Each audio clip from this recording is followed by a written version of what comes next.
pada tanggal 1 April yang lalu, kami menyerahkan keselamatan negara, tanah air, dan bangsa ini kepada seluruh rakyat Indonesia.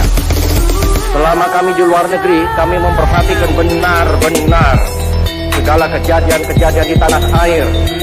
Dan kami memperhatikan pula segala perjuangan, segala sikap daripada rakyat Indonesia untuk mempertahankan keselamatan daripada tanah air dan bangsa ini. Assalamualaikum warahmatullahi wabarakatuh. Alhamdulillahirabbil alamin. Wassalatu wassalamu ala asrofil anbiya'i wal mursalin wa ala alihi wa sahbihi ajma'in, amma ba'd. Sholawat serta salam tidak lupa kita kirimkan kepada junjungan kita, Nabi besar Nabi Muhammad SAW, yang telah mengantarkan umat manusia dari peradaban hidup yang jahiliyah menuju peradaban hidup yang modern, yang penuh dengan kemajuan ilmu pengetahuan dan teknologi, seperti yang telah kita rasakan pada saat ini. Semoga kita semua termasuk hambanya yang taat, yang berhak mendapatkan syafaatnya di hari akhir kelak. Amin amin ya rabbal alamin. Mari kita buka pembahasan kali ini dengan bacaan basmalah bersama-sama. Bismillahirrahmanirrahim. Baiklah, pada kesempatan kali ini saya akan membahas mengenai cinta tanah air dalam sudut pandang Islam. Nasionalisme berasal dari kata nation, dari bahasa Inggris, yang berarti bangsa. Menurut Kamus Besar Bahasa Indonesia, kata bangsa memiliki beberapa arti. Yang pertama, kesatuan orang yang bersamaan asal keturunan, adat, bahasa, dan sejarahnya, serta berpemerintah sendiri. Yang kedua, golongan manusia, binatang, atau tumbuh-tumbuhan yang mempunyai asal-usul yang sama dan sifat khas yang sama atau bersamaan. Yang ketiga, kumpulan manusia yang biasanya menempati wilayah tertentu di muka bumi. Istilah nasionalisme yang telah diserap ke dalam bahasa Indonesia memiliki dua pengertian paham ajaran: untuk mencintai bangsa dan negara sendiri, dan kesadaran keanggotaan dalam suatu bangsa yang secara potensial atau aktual bersama-sama mencapai, mempertahankan, dan mengabdikan identitas, integritas, kemakmuran, dan kekuatan bangsa. Jadi maksud dari nasionalisme di pembahasan kali ini yaitu nasionalisme dalam artian sempit. Al-Jurjani dalam kitab Al-Ta'rifat mendefinisikan tanah air dengan al-watan al-asli, yang artinya al-watan al-asli yaitu tempat kelahiran seseorang dan negeri di mana ia tinggal di dalamnya. Dalil-dalil cinta tanah air. Mencintai tanah air adalah hal yang sifatnya alami pada diri manusia, karena sifatnya yang alamiah melekat pada diri manusia, maka hal tersebut tidak dilarang oleh agama Islam, sepanjang tidak bertentangan dengan ajaran atau nilai-nilai Islam. Meskipun cinta tanah air bersifat alamiah, bukan berarti Islam tidak menguatkan. Islam sebagai agama yang menyempurnakan bagi kehidupan manusia, mengatur fitrah manusia dalam mencintai tanah airnya agar menjadi manusia yang dapat berperan secara maksimal dalam membangun kehidupan bangsa dan bernegara, serta memiliki keseimbangan hidup di dunia dan di akhirat. Berkenaan dengan vonis bahwa cinta tanah air tidak ada dalilnya, maka guna menjawab vonis tersebut, perlu kiranya kita mencermati paparan ini. Berikut adalah dalil-dalil tentang bolehnya cinta tanah air. Yang pertama, dalil cinta tanah air dari sudut pandang Al-Quran, dari Al-Quran. Salah satu ayat Al-Quran yang menjadi dalil cinta tanah air menurut penuturan para ahli tafsir adalah Al-Quran surat Al-Qasas ayat 85 yang artinya sesungguhnya Allah yang mewajibkan atasmu melaksanakan hukum-hukum Al-Quran benar-benar akan mengembalikan kamu ke tempatnya kembali.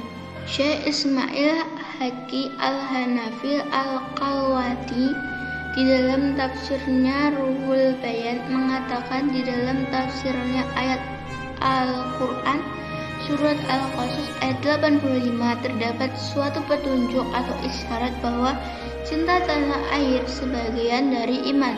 Rasulullah Shallallahu Alaihi Wasallam dalam perjanjian hijrahnya menuju ke Madinah banyak sekali menyebut kata tanah air.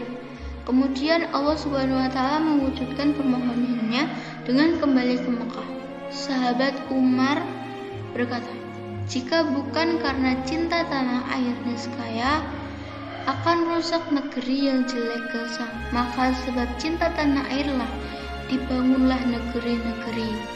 Selanjutnya, ayat yang menjadi dalil cinta tanah air menurut ulama yaitu Al-Quran surat An-Nisa ayat 66 yang artinya, dan sesungguhnya jika seandainya kami perintahkan kepada mereka orang-orang kafir, bunuhlah diri kamu atau keluarlah dari kampung halaman kamu, niscaya mereka tidak akan melakukannya kecuali sebagian kecil dari mereka. Syekh Wahbah Al-Zuhaili dalam tafsirnya Al-Munir fil Aqidah wal Syariah wal Manhaj menyebutkan di dalam firman-Nya terdapat isyarat akan cinta tanah air dan ketergantungan orang dengannya, dan Allah menjadikan keluar dari kampung halaman sebanding dengan bunuh diri dan sulitnya hijrah dari tanah air. Pada kitabnya yang lain tafsir Al-Wasit, Syekh Wahbah Al-Zulaili mengatakan di dalam firman Allah, keluarlah dari kampung halaman kamu, terdapat isyarat yang jelas akan ketergantungan hati manusia dengan negaranya, dan isyarat bahwa cinta tanah air adalah hal yang melekat di hati dan berhubungan dengannya, karena Allah Subhanahu wa Ta'ala menjadikan keluar dari kampung halaman dan tanah air setara dan sebanding dengan bunuh diri. Kedua hal tersebut sama beratnya. Kebanyakan orang tidak akan membiarkan sedikit pun tanah dari negaranya manakala mereka dihadapkan pada penderitaan, ancaman, dan gangguan. Ayat Al-Quran selanjutnya yang menjelaskan dalil cinta tanah air menurut ahli tafsir kontemporer Syekh Muhammad Mahmud Al-Hijazi, yaitu pada Al-Quran surat At-Taubah ayat 122 yang artinya, dan tidak sepatutnya orang-orang mukmin itu semuanya pergi ke medan perang. Mengapa sebagian dari setiap golongan di antara mereka tidak pergi untuk memperdalam pengetahuan agama mereka dan untuk memberi peringatan kepada kaumnya apabila mereka telah kembali, agar mereka dapat menjaga dirinya.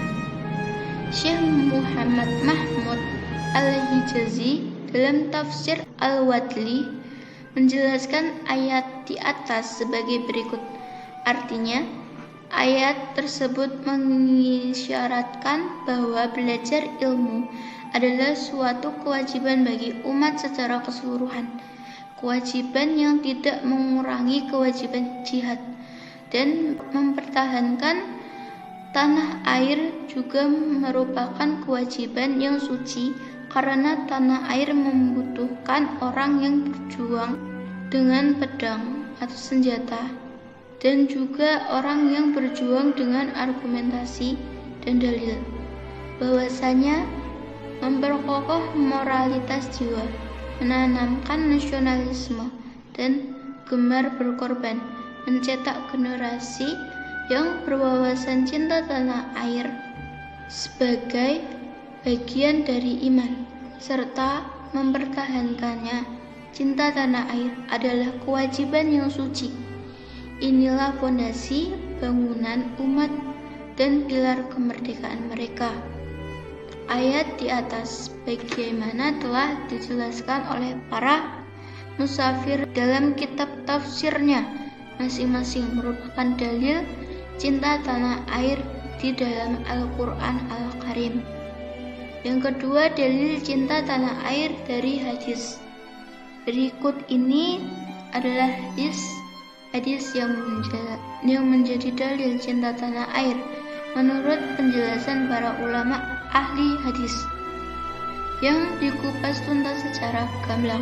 Dari hadis riwayat Bukhari, Ibnu Hibban, dan Tirmizi, diriwayatkan dari sahabat Anas bahwa Nabi SAW ketika kembali dari berpergian dan melihat dinding Madinah, beliau mempercepat laju untanya. Apabila beliau menunggangi unta, maka beliau menggerakkannya untuk mempercepat karena kecintaan beliau pada Madinah. Al-Hafidz Ibnu Hajar Al-Asqalani dalam kitabnya Fathul Bari Syarh Sahih Bukhari, Beirut Dar Al-Ma'rifah tahun 1379, juz 3 halaman 621, menegaskan bahwa dalam hadis tersebut terdapat dalil petunjuk. Pertama, dalil atas keutamaan kota Madinah. Kedua, dalil diisyaratkannya cinta tanah air dan rindu padanya. Sependapat dengan Al-Hafidz Ibnu Hajar, Badr al-Din al-Aini di dalam kitabnya Umadatul Qari Syarh Sahih Bukhari menyatakan di dalamnya hadis terdapat dalil petunjuk atas keutamaan Madinah dan petunjuk atas diisyaratkannya cinta tanah air dan rindu padanya. Imam Jalaluddin Al-Suyuti dalam kitabnya Al-Tawsiyih Syarh Jami' Al-Sahih menyebutkan, bercerita kepadaku Syed ibn Abi Maryam, bercerita kepadaku Muhammad bin Ja'far. Ia berkata, mengkabarkan padaku Humaid bahwasanya ia mendengar Anas radhiyallahu anhu berkata, Nabi SAW ketika kembali dari bepergian dan melihat tanjakan-tanjakan Madinah, beliau mempercepat laju untanya. Apabila beliau menggunakan unta, maka beliau menggerakkannya. Berkata Abu Abdillah Haris bin Umair dari Humaid, beliau menggerakkannya untuk mempercepat karena kecintaan beliau pada Madinah. Bercerita kepadaku Utaibah, bercerita kepadaku Ismail dari Humaid dari Anas, ia berkata, dinding-dinding. Haris bin Umair mengikutinya. Sependapat dengan Ibn Hajar Al-Asqalani, Imam Suyuti di dalam menjelaskan hadis sahabat Anas di atas memberikan komentar. Di dalamnya hadis tersebut terdapat unsur diisyaratkannya cinta tanah air dan merindukannya.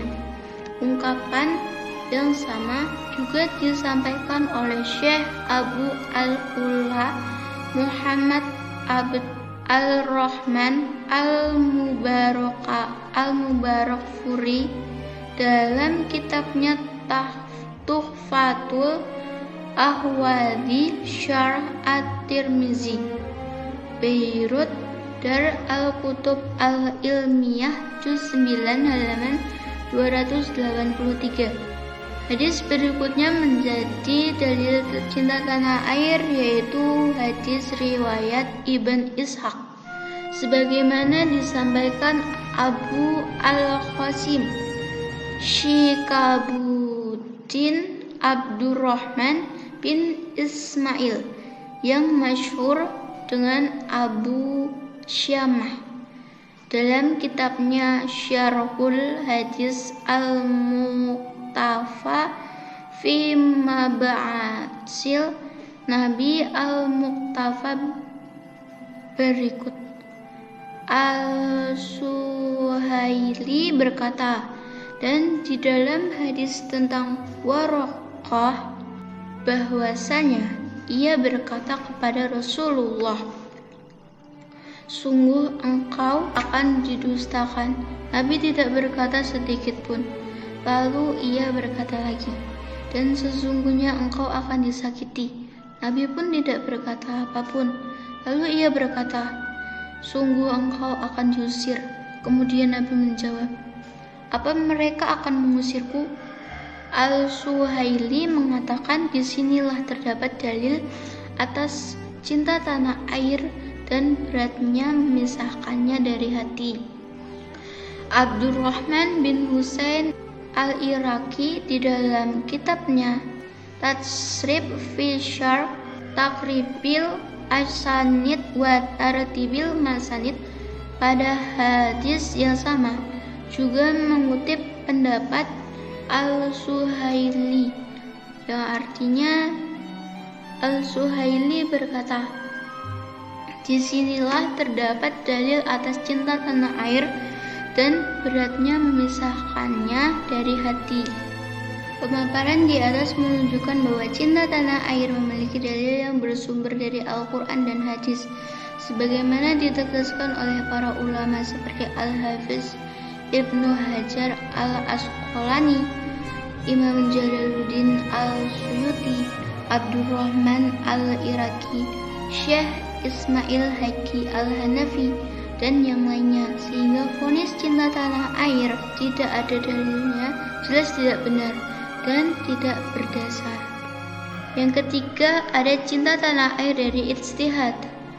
Para ulama Indonesia mengeluarkan pendapat tentang cinta tanah air bagi seluruh warga negara. Dalam putusan Majelis Ulama Indonesia atau MUI, membela tanah air adalah wajib. Ungkapan yang paling populer di kalangan bangsa Indonesia adalah pendapat ulama yang mengungkapkan kalimat cinta tanah air adalah bagian dari iman.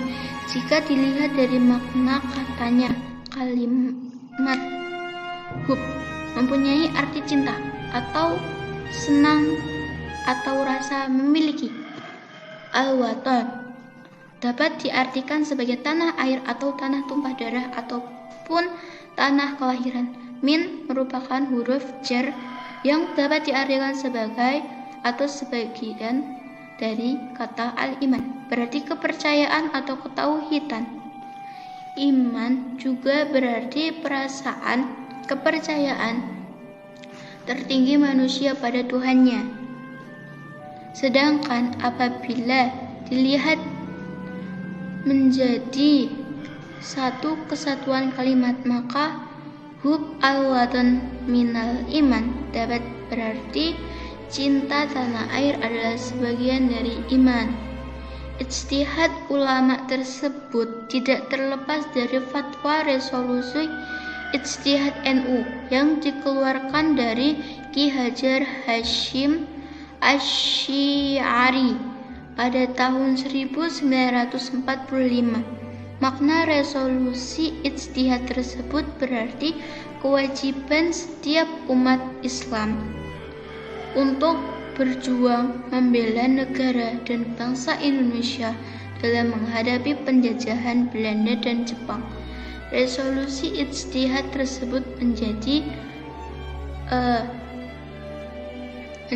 salah satu penyulut semangat rakyat Indonesia dalam perang 10 November 1945 di Surabaya, yang merupakan perlawanan terbesar bangsa Indonesia setelah proklamasi kemerdekaan Republik Indonesia. Sebagai salah satu ulama yang berpengaruh di Indonesia, Ki Hajar Hasyim Asy'ari merupakan perlawanan menyerukan. Ki Hajar Hasyim Asy'ari menyerukan perlawanan dan perjuangan terhadap penjajah.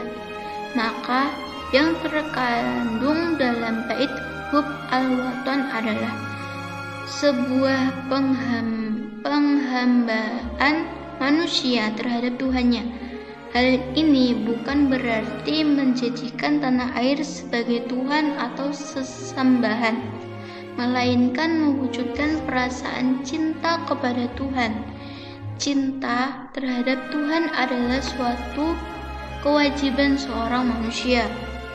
Penghambaan manusia kepada Tuhannya dapat ditandai dengan mencintai makhluk ciptaannya. Salah satunya dengan mencintai tanah airnya. Sebagai ungkapan syukur atas karunia Tuhan yang telah memberikan segala karunia-Nya, jika dicermati lebih dalam, makna kalimat Hub al-Waton adalah cinta tanah air sebagai wujud syukur terhadap melimpahnya karunia Tuhan terhadap tanah airnya.